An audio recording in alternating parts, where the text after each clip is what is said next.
आपके मदरसा में सिर्फ दीनी तालीम दिया जाता है या दुनियावी तालीम के लिए भी व्यवस्था किया गया है? इनके बाद भारत का सीमा ख़त्म हो जाता है, नेपाल का शुरुआत होता है और भारत के हिस्सा में एक मदरसा है। और इस मदरसा का तस्वीर पहले दिखाने का प्रयास करूँ तो सबसे पहले मदरसा का खूबसूरती दिखाते हैं। और यहाँ पर देख सकते हैं ये मस्जिद दिखाई दे रहा होगा, जगह पर देखिएगा उलमा इकराम का जमात भी नज़र आ रहा होगा। और यहाँ पर देखिए कि मासूम बच्चे से लेकर के उलमा इकराम एक कतार में बैठे हुए हैं। जगह की बात किया जाए तो भारत नेपाल सीमा का लास्ट गांव है और इनके बाद जो है भारत का हिस्सा खत्म हो जाता है। और क्या नाम है? मोहम्मद अकीक अहमद। ये बताइए कि शिक्षा लेने के लिए यहाँ पर आए थे, कहाँ से आना पड़ा आपको? किशनगंज से आए। किशनगंज जिला से आए हैं जी। काफ़ी दूर हो जाता है, इर्द गिर्द में तो कई मदरसा होंगे। जी, लेकिन यहाँ काफ़ी बेहतरीन तालीम होती है जी, इसलिए हम वहाँ से इतना दूर यहाँ इल्म हासिल करने के लिए आए हैं। मदरसा में पहली बार कितने साल पहले आए थे आप? जी, ईद के बाद इस मदरसे में आए थे हम। 1 साल हुआ। जी। बैठक में पूरा कुरान सुनाना कितना कठिन है? बहुत कठिन है, उसके लिए काफ़ी मेहनत करनी पड़ती है। 200 या 250 किलोमीटर दूरी में कई मदरसा आता होगा, लेकिन कई मदरसा को पार कर यहाँ पहुँचे थे। और यहाँ का शिक्षा की बात किया जाए तो पहले यूनिफॉर्म से भी अंदाज़ा लगा सकते हैं कि मदरसा में पढ़ने वाले बच्चे के यूनिफॉर्म दिख रहा होगा जो पहले स्कूलों में नज़र आ रहा था। लेकिन जैसे जैसे हालात बदला, वक्त बदला, इनके बाद मदरसा में भी यूनिफॉर्म लागू कर दिया गया था। और सबसे बेहतर खास बात जो है, हर बच्चा का आइडेंटिफाई करने के लिए, हर बच्चा का करने के लिए जो यहाँ पर कार्ड है उनके नाम से बनाया जाता है और इनका पहचान यही होता है। हमारे साथ कुछ और बच्चे, क्या नाम है हजरत आपका? मोहम्मद असजद रजा। असजद रजा। इस मदरसा में तालीम हासिल करने के लिए कितने साल पहले आए थे? 1 साल से। ये कुरान बन गए थे या इससे पहले भी पढ़ाई कर रहे थे? इससे पहले ही पढ़ाई कर रहे थे। इससे पहले भी पढ़ाई कर रहे थे? 1.5 साल से पहले। आपका आना कहाँ से हुआ? मुजफ्फरपुर से। मुजफ्फरपुर, यानी 75-80 किलोमीटर दूर से भी ये आए थे। यानी 1-2 बच्चा यहाँ बाहर से नहीं है, कई बच्चे बाहर से आए थे, कई ज़िला से आए थे, अलग अलग ज़िला से आकर के एक ही मदरसा में दीनी तालीम हासिल कर रहे हैं। और यहाँ पर मदरसा के उपलब्धि की बात किया जाए तो देख सकते हैं उलमा इकराम का जमात नज़र आ रहा होगा। तो हजरत स्वागत है आपका। जी, शुक्रिया आपका। ये बताइए कि कितने बच्चे का यहाँ मदरसे में दाखिला है, कितने बच्चे हाफिज कुरान बने हैं आपके मदरसा में? तकरीबन हमारे यहाँ बच्चे 150 बच्चे बाहर के रहते हैं जो हॉस्टल में रहते हैं। और इस साल जो हुफ़ाज़ किराम हैं वो तकरीबन उनकी तादाद 13 या 14 है। अच्छा। जी, लेकिन ये बच्चे ऐसे हैं जिन्होंने एक बैठक में, एक नशिस्त में पूरा कुरान सुनाया है। एक बैठक क्या होता है? बहुत सारे लोग नहीं समझ पाते कि एक बैठक क्या होता है। एक बैठक का मतलब ये हुआ जी कि बच्चे सुबह से लेकर के जी शाम तक जी वो सूरह फातिहा से शुरू करते हैं जी और सूरह नास तक मुकम्मल कर देते हैं। हाँ, उसमें अगर ज़रूरत पड़ती है फ्रेश वगैरह होने की जी तो वो थोड़ा बहुत वक्त होता है, कुछ खाने पीने की तो वो मुख्तसर वक्त होता है जी। हाँ, लेकिन उसी को एक बैठक का नाम देते हैं, एक नशिस्त का नाम देते हैं कि एक नशिस्त में जी बच्चे पूरा कुरान सुना देते हैं। यानी 8 से 10 घंटा लगातार कुरान शरीफ, मुकम्मल कुरान शरीफ सुनाने में उनको वक्त लगता है। जी, ये तकरीबन फजर के बाद शुरू होता है और मगरिब से पहले पहले बच्चे कुरान मुकम्मल कर लेते हैं।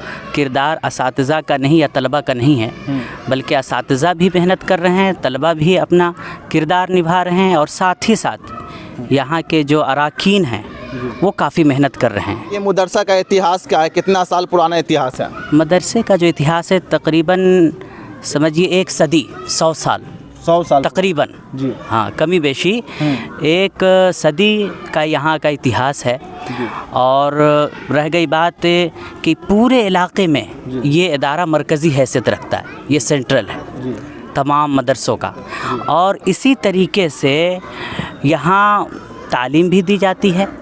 यहाँ एक ऊंची तालीम है, दूर दराज से बच्चे यहाँ बंगाल के भी बच्चे अपने यहाँ हैं, झारखंड से भी बच्चे आए हुए थे और बिहार के तकरीबन कई ज़िलों से, दूर दूर से। आपने सुना अभी कि एक बच्चा जो एक बैठक में कुरान सुनाया वो किशनगंज से आया। किशनगंज, कटिहार, पूर्णिया, नेपाल के अक्सर बच्चे हैं।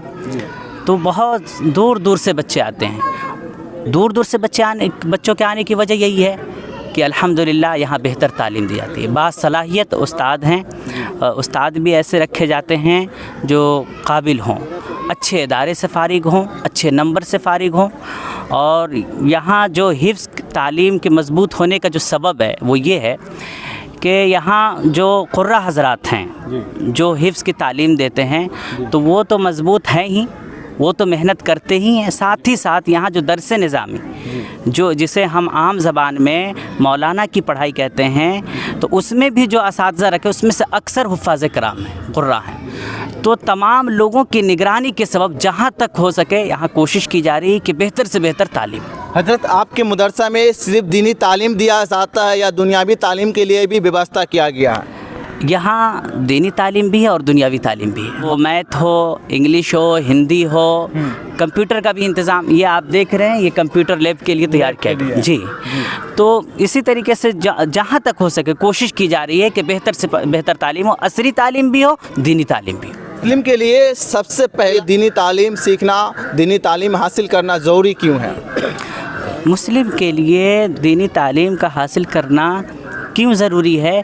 क्योंकि अगर कोई इस्लामी तरीके से ज़िंदगी गुजारना चाहेगा तो जब तक के वो दीनी तालीम से आरास्ता नहीं होगा वो सही तरीके से इस्लामी ज़िंदगी नहीं गुजार सकता। तो उसकी एक हद है। प्यारे आका सल्लल्लाहु ताला अलैहि वसल्लम ने इसीलिए इस इल्म को फ़र्ज़ करार दिया। आप फरमाते हैं तलबुल इल्मी फ़रीदतुन अला कुल्ली मुस्लिम। इसका ख़ुलासा ये है कि हर मुसलमान मर्द औरत पर इल्म दीन हासिल करना फ़र्ज़ है। जो गरीब है, जिनका बच्चा पढ़ना चाहता है, उसके लिए व्यवस्था क्या होता है? जी, हमारे इदारे में जो व्यवस्था है, जो गरीब गुरबा हैं उनकी बिल्कुल फ़ीस नहीं ली जाती जी। वो दाखिला फ़ीस भी माफ़ है जी। और इसी तरीके से यहाँ तो ऐसे भी ये आम बच्चों से भी महीना जो होता मंथली वो नहीं लिया जाता है। और यहाँ दाखिला फ़ीस उन बच्चों से सिर्फ लिया जाता है जो हैसियत रखते हैं, जो इस्तिताअत रखते हैं, जिनके वालिदैन कैपेसिटी है, इस्तिताअत रखते हैं। वरना वो बच्चे जो आपने कहा कि गरीब हैं, है नहीं, तो उनका वो दाखिला फ़ीस भी माफ़ कर दिया जाता है। और यहाँ ऐसे भी कोशिश की जाती है कि उनके तालीमी मामले में हो या रहने सहने के मामले में कोई दिक्कत और तकलीफ़ ना हो। अच्छा, जो बच्चा यहाँ दीनी तालीम सीखने के लिए आते हैं, पढ़ाई करने के लिए आते हैं, उनके खाने पीने से लेकर के उनके रहने सहने का व्यवस्था किनके सर होता है? मदरसे के सर होता है, सेक्रेटरी के सर होता है, कौन उनका देख रेख करता है? ये इसका जो यहाँ देख रेख का मामला है तो असातिज़ा की ज़िम्मेदारी होती है। और इनका इंतज़ाम कैसे हो तो ये अराकीन और कहनुमा वाले जिस महल्ले और जिस गांव में ये इदारा कायम है, यहाँ के लोग और पूरे इलाके के लोग जो लोग इस इदारे से मोहब्बत रखते हैं, सारे लोग मुकम्मल ताउन करते हैं जी। और यही इसी उन्हीं लोगों के ताउन से ये इदारा चलता है। यानी जो डोनेशन मिलता है लोगों की तरफ से दिया जाता है, उसी डोनेशन के बुनियाद पर ये मदरसा चलता है। हाँ, उसी ये उमूमी चंदा, ये खुसूसी जो है कोई स्पेशल यहाँ फंडिंग नहीं है कहीं से। हाँ, गवर्नमेंट के तरफ से जो लाख दावे किए जाते, वादे किए जाते, वो फंडिंग वगैरह यहाँ कुछ नहीं ना, स्पेशल फंडिंग कोई यहाँ नहीं है। ये उमूमी चंदा, आम लोगों के चंदे से ये इदारा चलता है।